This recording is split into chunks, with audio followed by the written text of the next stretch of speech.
Okay. So I already did one take at this and fucked it up.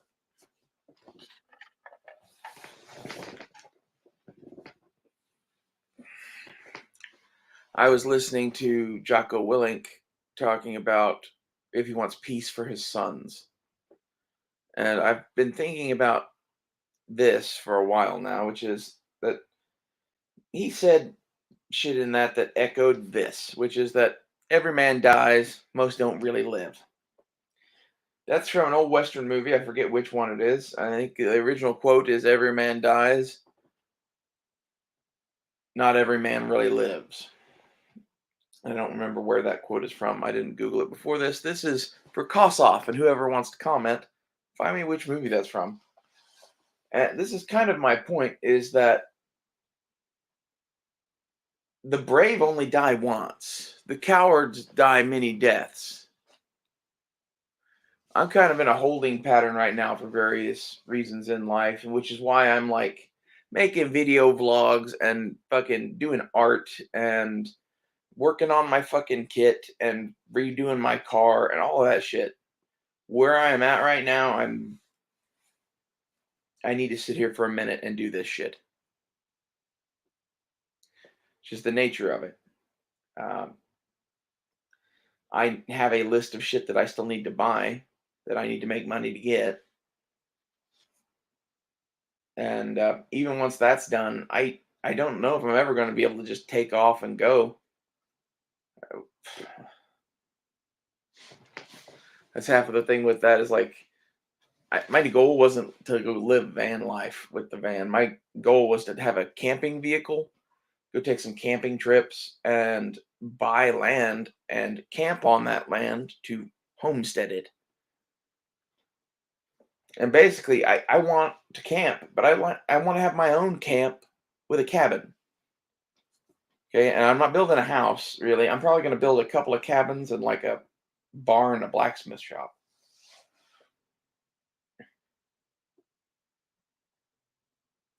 And I pretty much intend to build everything myself and to build a big ass perimeter fence of some sort around whatever my property is and defend it. I'd like to have a big enough section of land to where I could just do concertina wire and barbed wire and shit. Small enough piece of land, I'm gonna have more of a fence.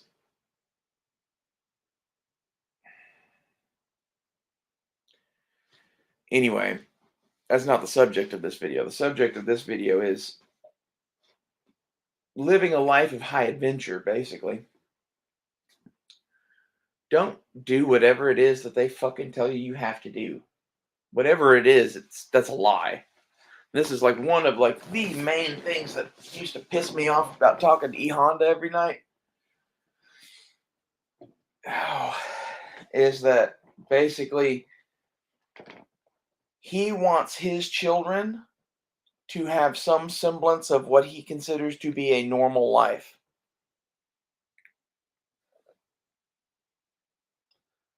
And what he considers to be a normal life is in the 1980s, and that doesn't exist anymore. It existed for like a brief moment through like the 50s through the 80s. That's not normal. The world is usually considerably rougher than that. We lived in one of the greatest peace bubbles of all time. It's ending now. As such, like in reality, this opens opportunities. For decades now, I have had opportunities to do nothing. Basically, the last time that there was anything really to do in this country, in my opinion, was before World War II. Since then, we kind of got settled into our complacency and, you know, look at how much of the West is still just rural fucking empty land that the government owns. Like, we're having problems right now with all sorts of things. One of the main problems we have is that too many fucking people are packed into New York and California and Florida and Texas. They're doing that because they think it's going to keep them safe, and it's not. I don't know where I'm going to buy land yet. I haven't really decided that. I like Oklahoma, but like there's a pretty decent chance I probably won't end up in Oklahoma. Wherever it is, I'm gonna be able to not have a catalytic converter on my car. That's gonna limit it considerable. May just be Oklahoma.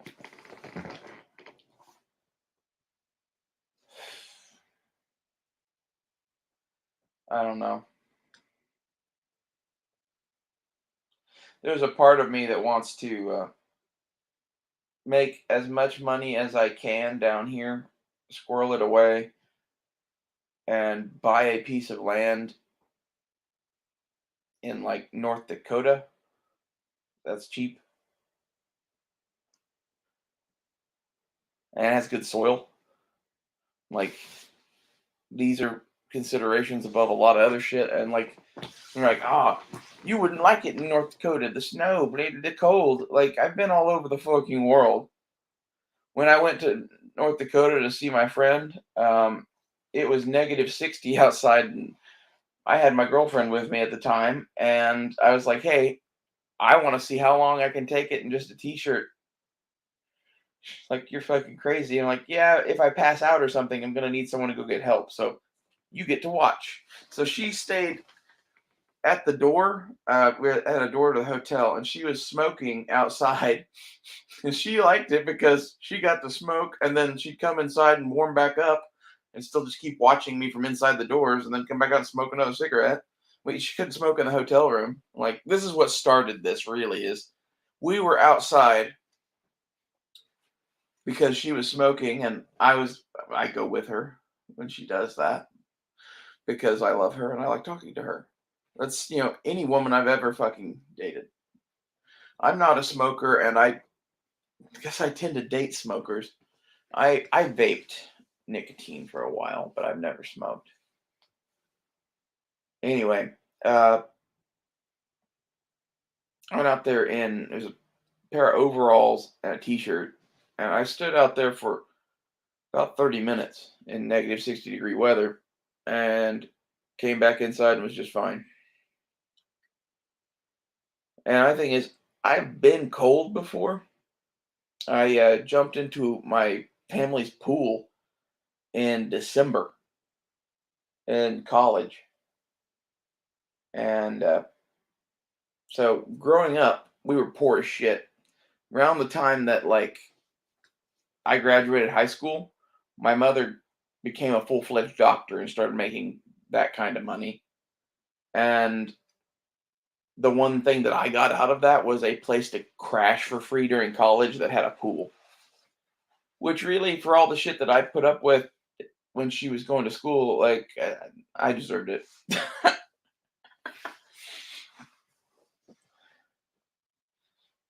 Anyway,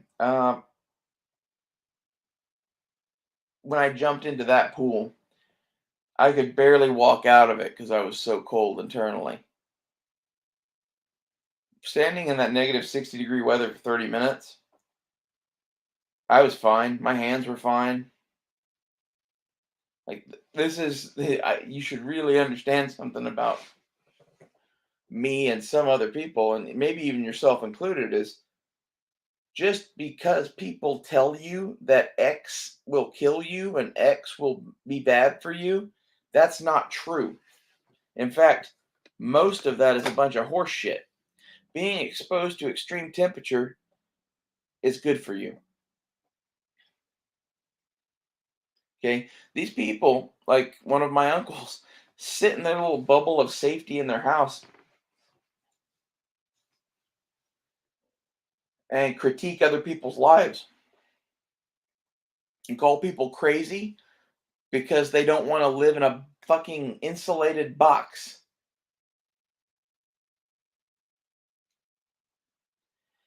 Like this is half of my thing with this experience through COVID is I've been kind of stuck in an insulated box. And it's one of the first times in my life that I've ever really been stuck there.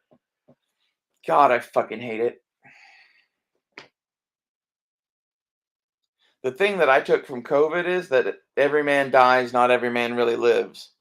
That's why, I was already losing weight and transitioning, but I probably wasn't going to go be a slut. I was a slut and a party girl because fuck it, I wanted to have some fun.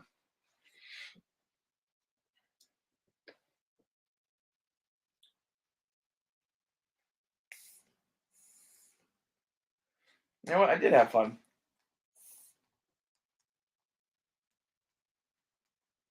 God damn it. Fucking vape pen died.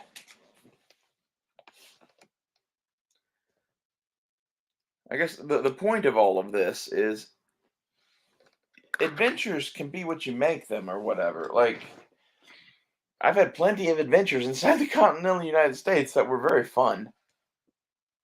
That's what I'm gonna go do more of now. I would say, hey, let's go to Mexico or wherever, but honestly, I think the world's a little rough for international travel right now.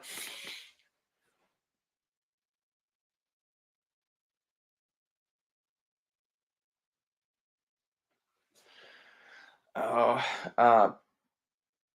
what I would encourage you to do is be a radical, be a maverick, do whatever you want to do. Okay, like the thing that I like about the channel Bush Radical is the other channel I was watching before Jocko. It's Bush Radical gets that. Hey, let's just go do something different. Because like I feel a little bit like the generation of the 1960s in a lot of ways because I'm seeing a complete breakdown of our society. Like history goes in patterns. Like the global war on terror is having the same effect as the war in Vietnam ending. This is kind of in a nutshell why the Democrats are trying to save their phony baloney jobs, and between that and them worried about being sorry, them worried about going to jail for some of the things they've done. Like that's why we're starting the fucking war in Ukraine. Our country needs a war. War makes us money. Without us making money, we die. The only thing left in America that still works is the military-industrial complex, and that barely works, in my opinion. Like it's woefully corrupt. We have all of the problems of a communist state, and we aren't even a communist state, supposedly.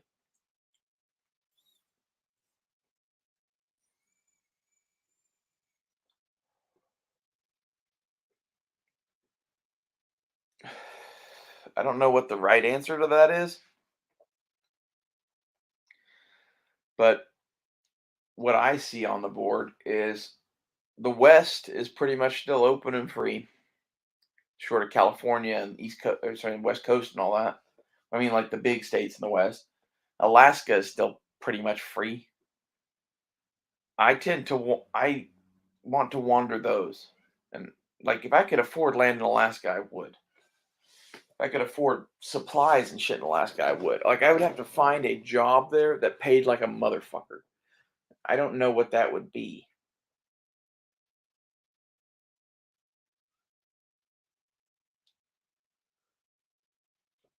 There's lots of things I can do, but like basically my entire life, I ended up teaching myself to do things and starting my own companies because no one would work with me for various reasons. And the reason that they wouldn't is because they don't like me, to be honest. Like I'm kind of an asshole and I was fat and I was transgender or gay or whatever, some version of that. One of those ended up killing most of anything I ever tried to do with anyone else.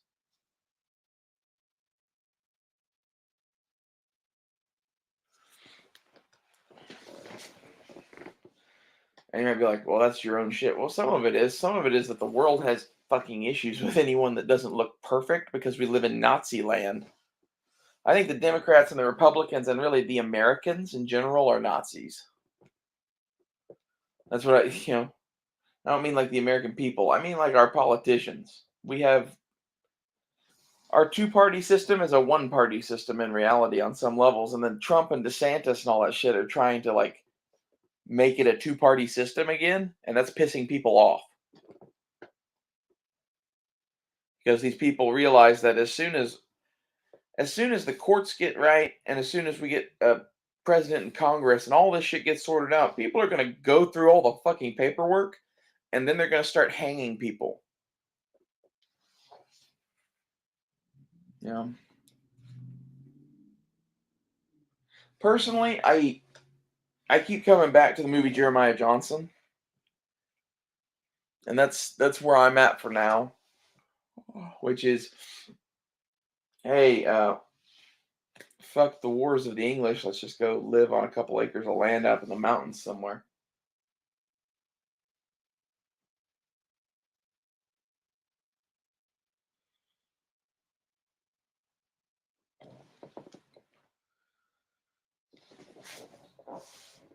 Alternate plans for that are figuring out which side to join in the coming Civil War, or being drafted for World War III, or volunteering for World War III before you get drafted. I'm of the opinion that it's much better to volunteer and be in the first batch.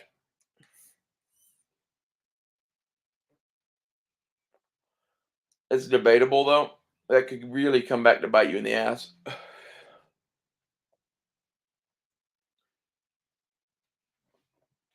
Ask the British troops of the.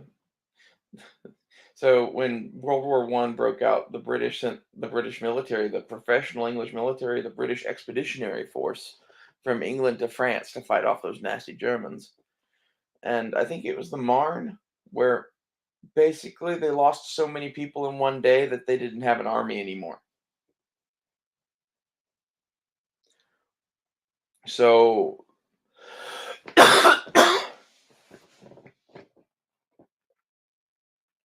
that's when they started drafting people and whatever. And like you need to be concerned about that with what's going on. Maybe be slow. I again, I want to live a life of high adventure. Like the other thing is, by enlisting instead of being drafted, I'm guessing that you're going to get a lot more latitude about a lot of shit as far as where you end up. Especially if you're going to them and asking to go to OCS and asking for a commission and shit. Which I know a lot of people laugh at. Um,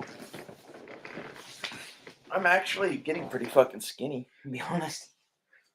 I never thought that my belly would ever fucking go away, and hormones really helped that. That's one of those things that, like, why does estrogen make me lose weight?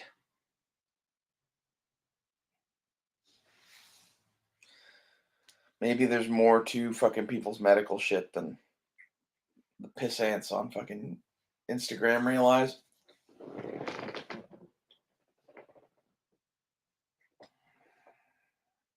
It pisses me off.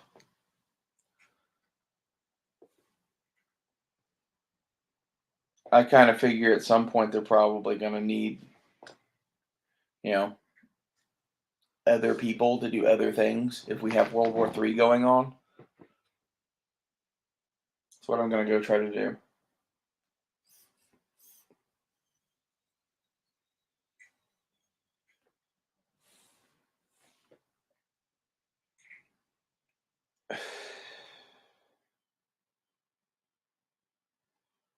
It's one of those that if we do have World War III breakout, and you're not the sort of person that would go and try to fucking get a commission, I don't know. I don't want to know you. Okay? And like most people, like the hang up from them getting a commission is ASFAB scores and college and lots of other things. Okay? I have some hang-ups. I need waivers. But if they were really going into World War III and they're as desperate as they are now, they're going to need officers to free up people that are like, There's people all over the Air Force and the Army that are like a second lieutenant at some desk job somewhere that are going to end up leading a fucking platoon. Okay, and it's because we don't have fucking anyone in the military, really. And their officer corps is a fucking joke. Which I know a lot of people would say, like, you joining it would make it more of a joke. To be honest, I think I'm the best they could hope for given their fucking recruiting program. Like, most LGBTQ trans people that I've ever met would not make good infantrymen. Myself, I would make a really shitty infantryman for a lot of reasons until people started dying all around us, and then I would be like one of the only people that could fucking do anything. Okay, I suck at hiking. I do. I do that a lot. I walk a lot because I suck at it.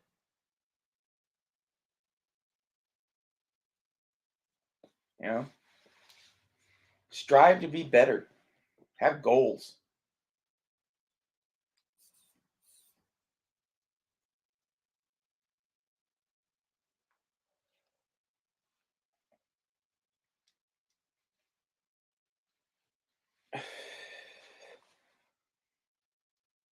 There's a part of me that wants to go like get a fucking like RN thing or surgical assistant thing because like I could do that shit.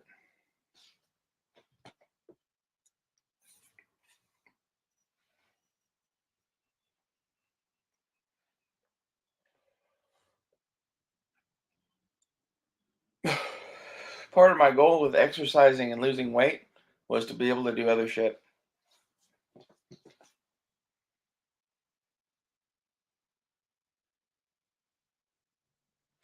I kind of think that no matter how much I exercise, no matter how much I lose weight, they're never going to let me do anything anyway. That's kind of why I get back to Jeremiah Johnson.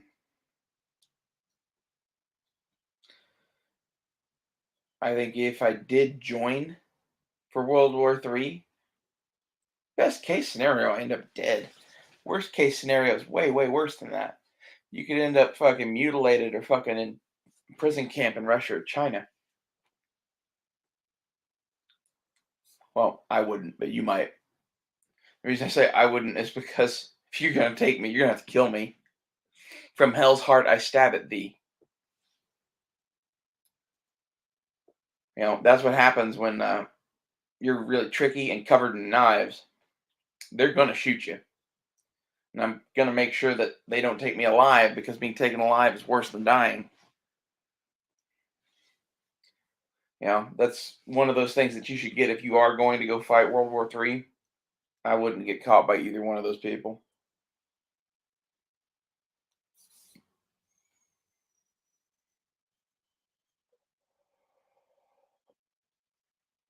They'll try to pump you for information that you don't have, and when you can't give it to them, they'll just keep fucking torturing you. They'll torture you to death.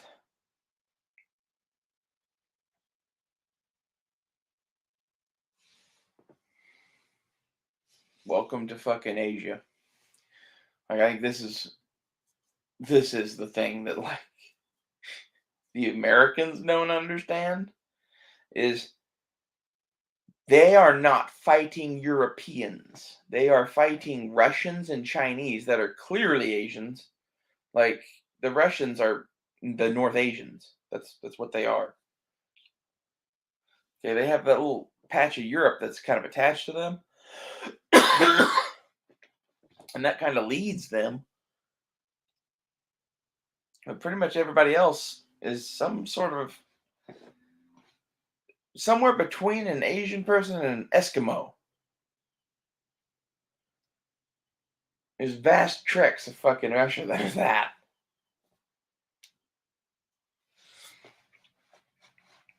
Anyway, uh, getting involved in a land war in Asia with Russia and China It's probably a really bad idea. And if that's what we're going to go do, which I don't know, it looks like we're going to have the naval battle of all time around Taiwan. That's my prediction. Uh, Ukraine, we're going to see the first use of tactical nukes in combat on both sides. They're going to start nuking each other. They're going to be small ones, but that's what they're going to start doing. And the Navy war in and around Taiwan is going to go nuclear too. This is what is happening for those of you who are not watching everything.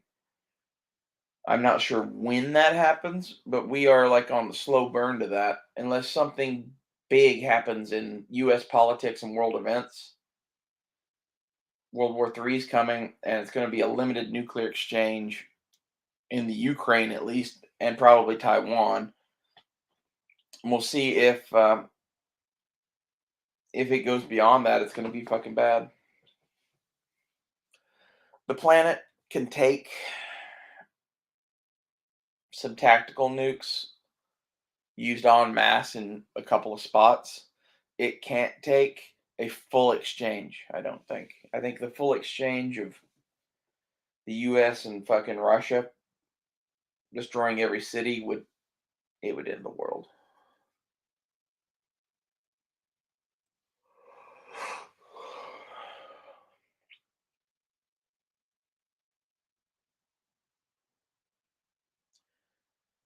Anyway, with that being on the table, the thing that I've got to ask you is, since you're going to die, why aren't you really living?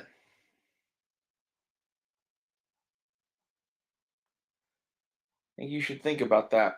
You should think about it a long time. Because I have been. I did all through COVID. That, in a nutshell, is why I have a $2,000 minivan that's getting rigged out for fucking camping. It's like, that's what I wanted to do. I would have liked a nicer minivan, but the cheaper minivan gets me more money. And in reality, I scored. That van, I guarantee you, that van, before I get finished with it, will be worth over $10,000. It's in decent shape, and it's already 18 years old. And a lot of people are like, decent shape, what are you talking about? It has a few things that I'm going to fix, and it has the paint job that I've done, and it's going to have the mods that I've done. But as far as the mechanical condition of the car, it is fine. And since I am not selling it, all of the custom shit that I'm doing to it is just for me. Now, does that stuff lower the value? I would say probably not, given the kind of car it is and the way that I'm going to be setting it up. I think I'm actually adding to the value of the car quite a bit. And the paint job is not everybody's taste. However, it is something that it costs $20 to do. If you don't like what it is now, you can go buy some rattle cans and fix it. Do a different pattern, paint flowers on it, do whatever the fuck you want. It's a canvas. That's my thing, is basically most people don't get that, like, if you drive a car that looks like everybody else's, that says a lot about you. It says a hell of a lot about you.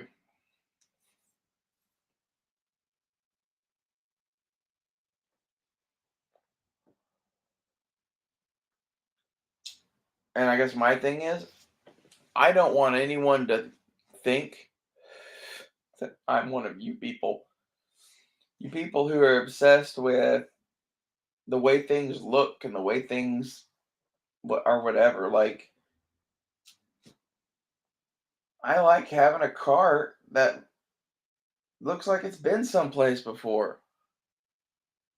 Again, like, you're talking to someone that fell in love with Boba Fett. That's why I like the car. It has a giant dent in the hood. It really reminds me of Boba Fett. That's why I'm doing what I'm doing to it. There's about 1 billion Mandalorian fans. That show was showing you this.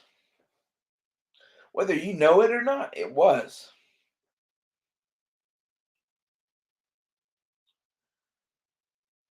He's shipping that the Razor Crest is some piece of shit that he can sleep in the back of.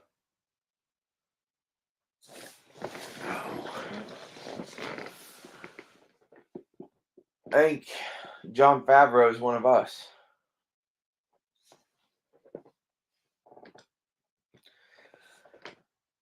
I can tell. I can tell by what he does that Jon Favreau likes John Milius.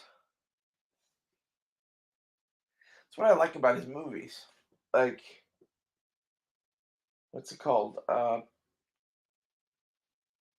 The first Iron Man movie is fucking gospel, but like, uh, The Mandalorian in particular, I can tell that he hung out with George Lucas. And the stuff that he was hanging out with George Lucas and talking about was the John Milius shit. And that's half of why, like, I love that he and Kathleen Kennedy are fighting. Someone should be fighting that bitch. Star Wars is important.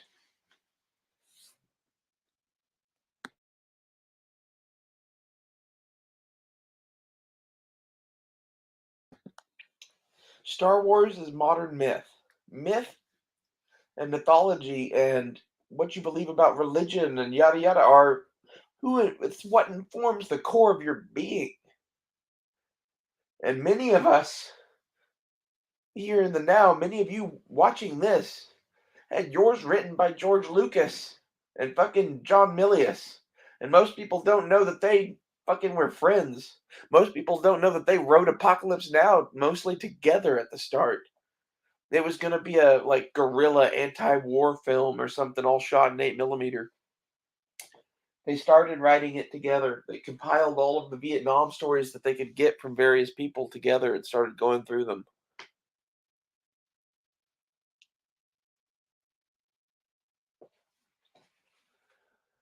There's so many people that heard the George Lucas message and loved it.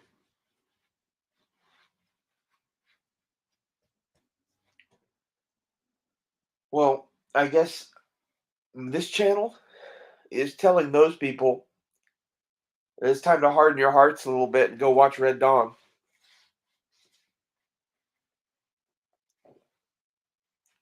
I think your fathers and your grandfathers did you a disservice if you did not watch Red Dawn before the age of 5.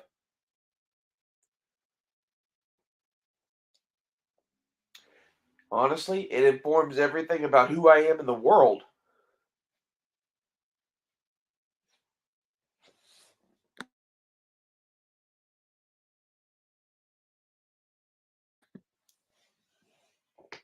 There's so much of that movie that is it's made for you here and now.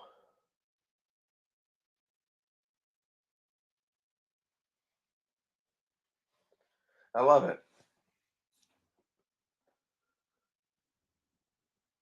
That George Lucas, John Milius, cowboy samurai vibe that fucking Mandalorian has.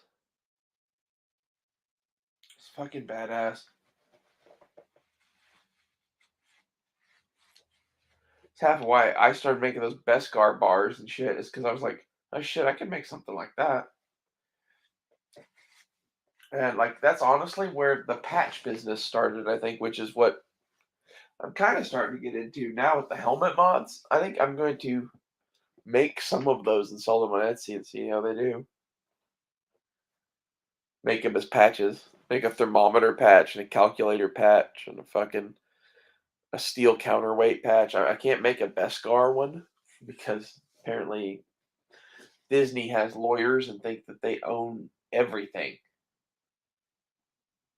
Which I'm gonna flat out say they do not have the right to tell me that I can't put a fucking symbol on a fucking bar of steel and sell it.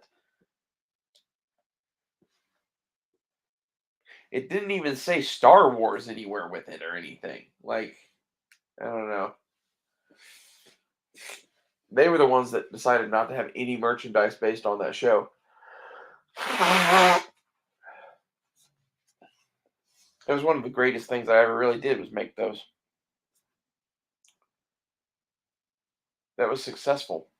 Like most of the stuff that I do isn't very successful because I can't make enough of them to actually make money. And this is where I'm coming to with the patch thing, really. Like I'm wanting swag from this thing that I do here, and that's why the Opinel knives are going to be that eventually. I'm the first couple of sets I'm going to do at auction to fund buying a bunch of Opinels to fucking mod and put up on Etsy probably. Um, Short of that, the thermometers, I'm going to find a way to order a shit ton of those, and I'm going to mod them all out. And I kind of figure I'm going to include both sides of Velcro tape with each of these. Like have the one stuck on the back of it and have the other one velcroed to it with the tape still on it. So that way, if you have a thing where you can put this on your gear or whatever that has Velcro, you can do that. Or if you want to stick it on the side of a helmet and add your own Velcro, it's already there. Like some of the rest of this, I don't see a point to really do. Like all the helmet mods and shit you can get on eBay.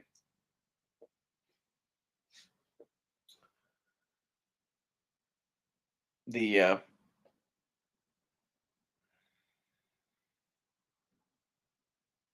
It's the little widgets and stuff and camouflaging them I think is cool.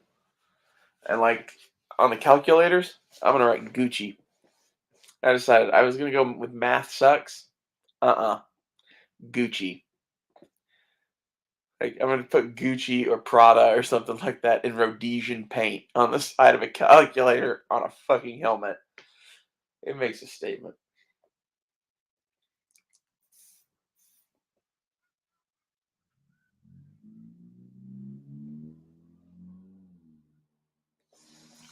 I'm gonna order 2 of those, and I'm gonna do one for me that's Gucci, and I'm gonna do another one that I'm gonna probably sell. Might make it Prada.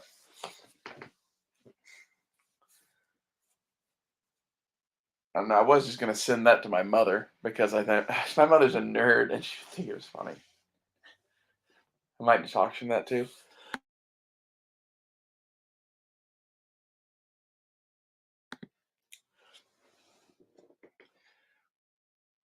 The calculator I'm going with is a Casio that it's 2 inches by 3 inches and it folds open and it locks shut and it's a little pocket calculator. I I ordered a piece of shit one from China that I actually still have to return. I have 2 more on the way, and yeah, don't do that.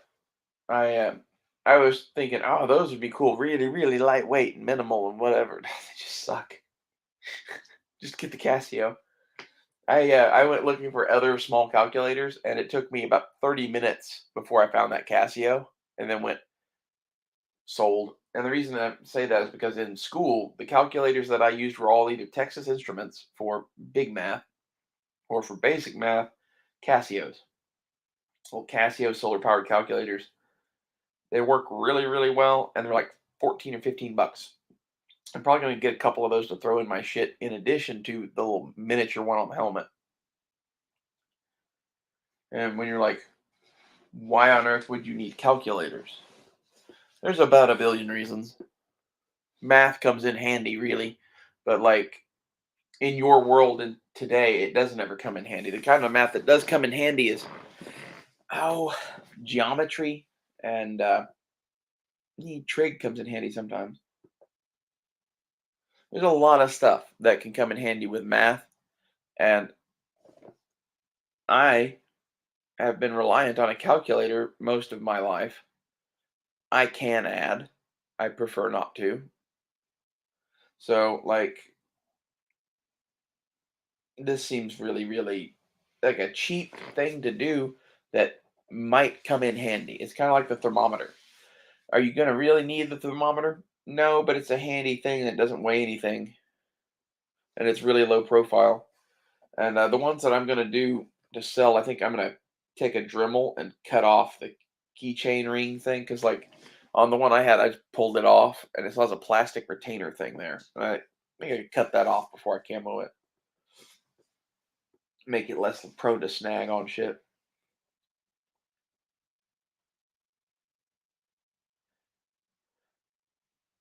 Anyway, I don't really know. We've been wandering talking about products now, and like that's half of my thing is I'm no longer going to fucking be relying on anyone else for fucking money. Hopefully, I'm gonna generate small fucking shit art or whatever and sell it somehow. That's my plan. And my like shit art is knives and widgets to go on tactical gear. Kind of held back on the knives right now because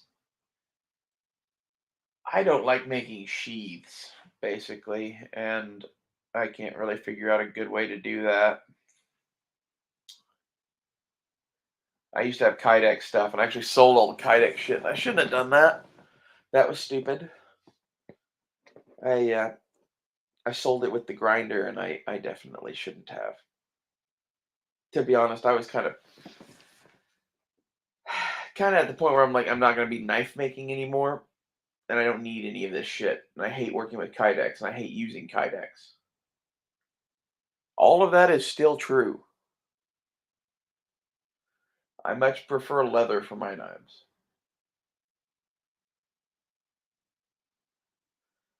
Like that is different if it's going to be on tactical gear, maybe. I need to find someone I need to find someone that loves to make kydex. I could teach you how to make it and I have designs, but like I wish Blazer would fucking just love kydex. He keeps talking about maybe getting into like holster making or something, and like what he should really get into doing is making holsters and sheaths for my knives, and then we'll fucking just have a giant booth at a gun show selling all of the above. Because like, there's no difference between a holster and a sheath. There isn't. I have a 1911 sheath in there that I made. I literally I made it exactly like I made the sheaths for all my knives, and like I don't think I have that in me anymore. It sucks. It sucks something fierce. I don't like wearing personal protective equipment.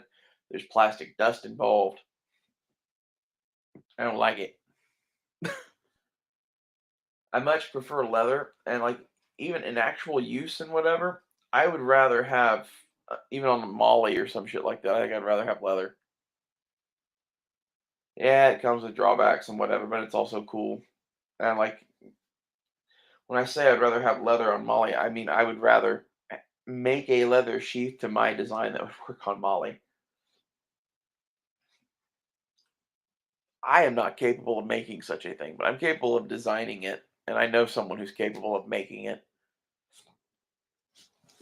Really, in reality, I need to like make a batch of knives and then go send them to that person and just have sheaths made. I think that is what I'm going to do. It's one of those that if you want a Kydex sheath, there's about a billion people that make Kydex sheaths. Not many people make really, really nice leather sheaths. So I think having a knife come with a really nice leather sheath that you could carry in combat if you wanted to is a good thing. And then you have the option of going and getting the Kydex. Because like there's about a billion people that can bend Kydex, including you probably. And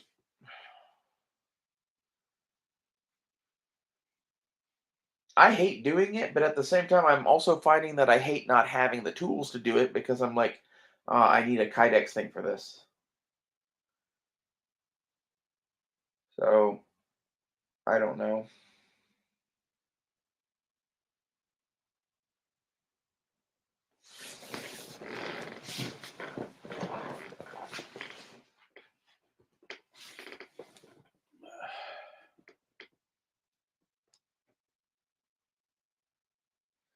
Had I been more in my right mind and not busy as shit with the guys being here for Wanamaker, it really would have helped me fucking probably not sell that Kydex shit. Like that's half of the thing. Is like I was so fucking busy that weekend with everything going on that it's a blur. Oh, oh well. It's not that much to replace those, to be honest. It's just, damn, I wish I hadn't sold that, basically. But in reality, I needed some new shit on various things anyway because it's one of those where you bought the wrong thing, so it really doesn't matter now. But you were still using it because you bought it. But now, if you're clearing out the shop, getting ready to move, you're only going to keep stuff that you want to keep. You know, basically, I've decided for myself from here on out, I'm only doing cord wrapped handles. That's what I like to do. That's what I'm going to do. And I'm only going to be doing brute to forge knives that are convex ground because that is what I like to do. You know, I'll do a video on the knife that is the model for knives to come, basically. It's one I've been working on for a while that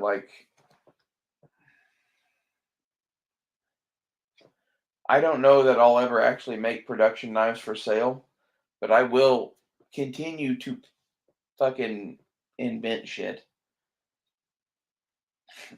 I'm really thinking about going to knife companies.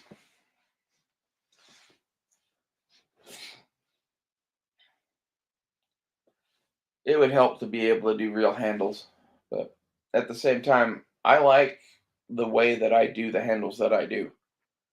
And most people don't like cord wrapped handles until they hold one of mine.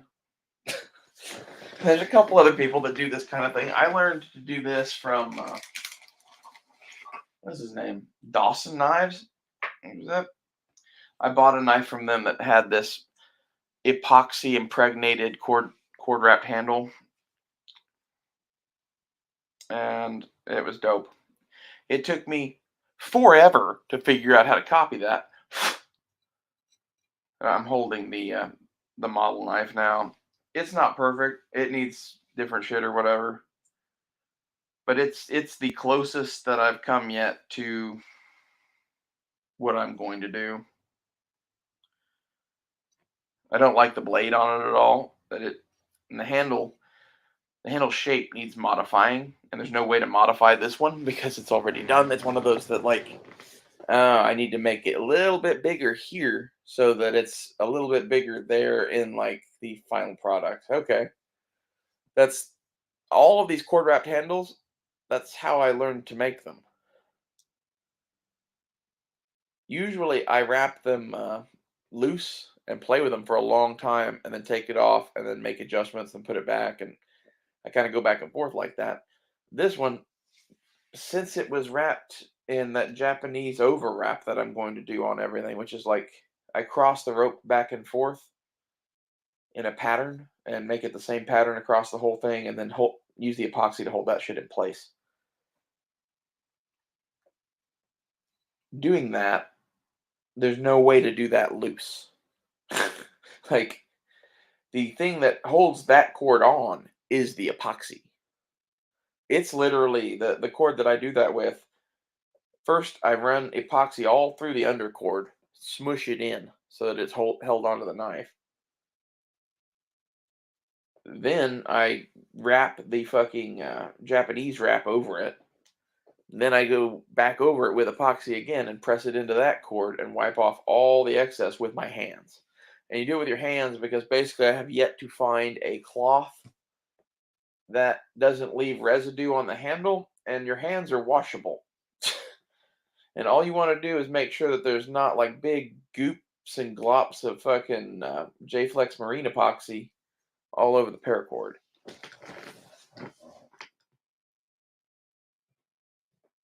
Because however it dries, that's pretty much how it's going to look. So if it has big goopy glops all over it, it's going to be big and goopy and gloppy. What you want is all that epoxy pressed into the cord, soaked into the cord, and then all the excess kind of rubbed off. The nylon's pretty strong already, and it does suck in that epoxy. And once the epoxy mixes through that nylon, it's just like solid plastic. It's very tough stuff. I don't know how I would get this off of this knife. I would need I would need a chisel probably. And maybe I might have to use the bandsaw, to be honest. It's pretty tough. And this is why, like, from here on out, I'm not going to bother doing fucking handles that require me to own a drill press to fucking, drill multiple holes through the handle. Like, that part sucked. All of the handle making process sucked. And I started out originally making knives because I liked the cord handles because they were kind of, I liked them because they're like katana. That was weed. And I think that's going to sell these knives is that they have this kind of like katana vibe to them. But half of the thing is with the way I make my knives, I don't know how I would do a production one. They're hand forged and convex ground. The only way to do that is by hand. That's kind of the point. Uh, the production ones, I'm guessing they'd have to go flat ground, and that would suck. And they would have to not be forged. That would suck. But you could do a patina if you did production knives in 1095. It takes a patina pretty well. I don't know what you would do to do that on like a massive scale.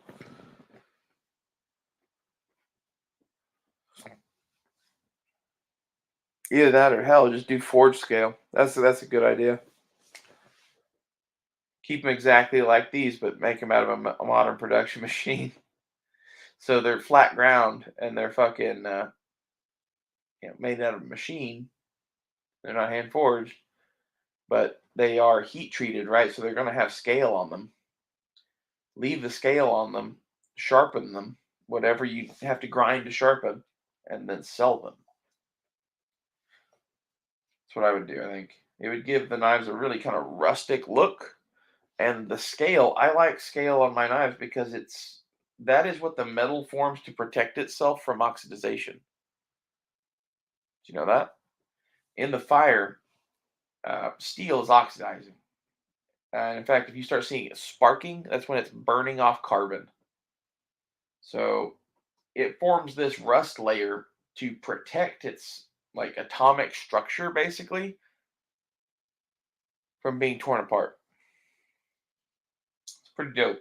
And it's not impossible to get off. You can take it off with sandpaper or whatever, but like it is better than any paint. It is better than any chemical process. And it, legit makes things fucking black.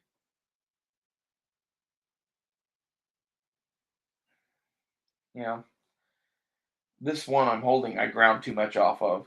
You have to you have to have a light touch when you sharpen them.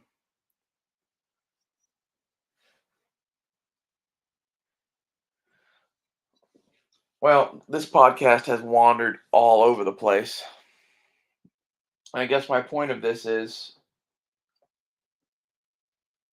don't fucking do X just because people tell you you have to. You don't have to. You do need money. You do need land. Okay? So, things that you do need to do is probably work a job long enough to at least buy the land that you're on and pay for your tools and shit. Once you have land and have a workshop with tools and some money, figure out what it is that you like to make and then sell that shit on Etsy and eBay, Instagram.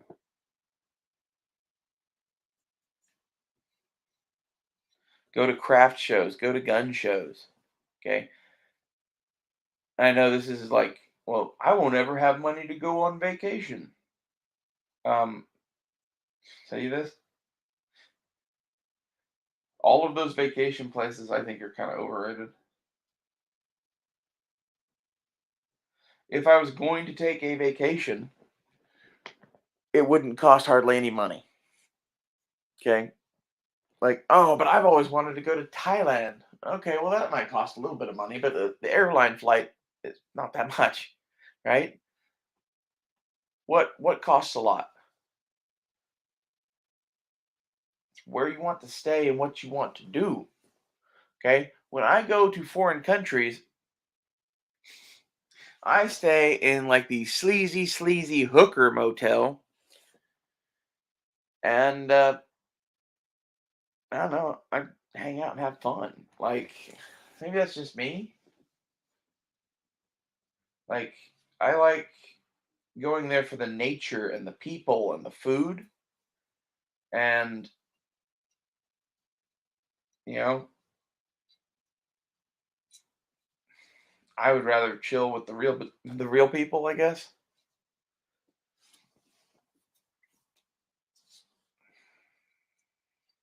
I heard someone say once that they had to get low to get high. What they meant was that they had to go hang out with people that were living on the edge, that were real deal people. Like, this isn't a fake thing to them. This is their everyday fucking life.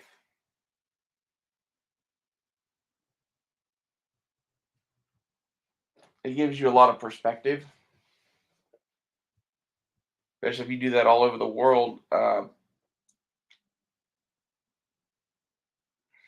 You can do it here in America too, but like, there's some parts of the world where like I spent a month just chilling and eating food that I brought with me. Basically, I was camping essentially, and I don't know. I very much enjoyed that. I would like to just do that. And like the cheapest way to do that, I think, is just doing it in Oklahoma. Honestly, the internet's kind of made it to the point to where like figure out what you like to look at and just move there. My advice. I don't really like Oklahoma's anything except for the laws, really. If you if you let me live anywhere, but I could keep the laws of Oklahoma, I'd probably live on a fucking beach in like Santa Monica.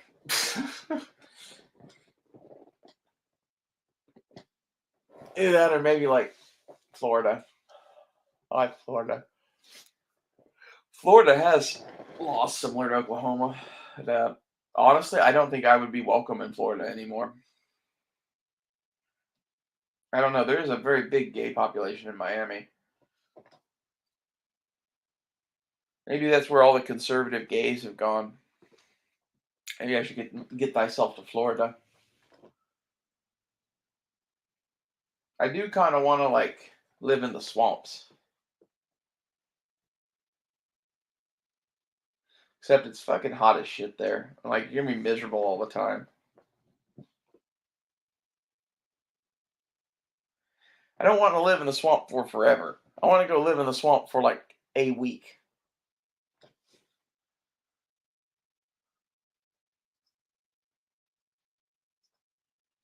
And that's my thing. It's really like all of the places that I would go and just live in Florida are expensive as shit because it's Florida. So at the point that you've crossed Florida off of the fucking map because of its location and various other things, Texas, I like, but at the same time, my view on Texas is I would rather live in Oklahoma because it's like Texas used to be in many ways. And that's probably an unpopular opinion, but that's how I see it. We are a little bit behind everybody else here, and it's nice. We do our own thing. That's why I really don't think I could live anywhere but Oklahoma. As sad as that is. Kansas isn't bad. Missouri isn't bad. Depending on the people you find, some could be weirdos.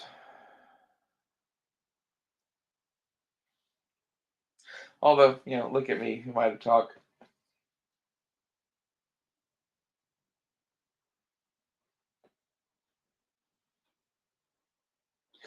I think what really happened to the world is that no one should be alone for a year or two.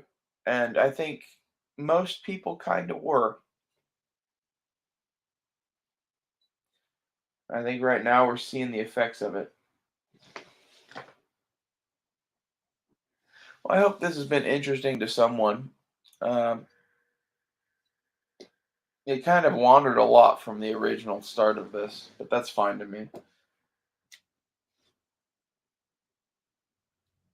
I do exactly what I want to do pretty much every day. Okay. Except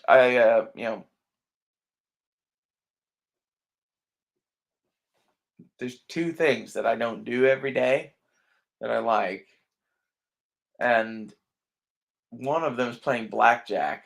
And the other one, I'm not going to tell you about. Let's just say it involves another person. You know, I really just want to find someone that also has low ambitions, basically. That's me. I have low ambitions.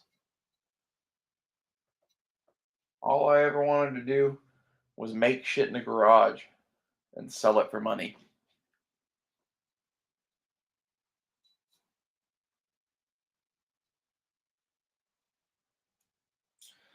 Should have just done that. Happiness is overrated.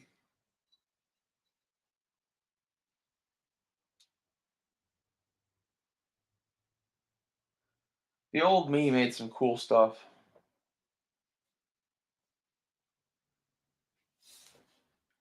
I'll see you guys later.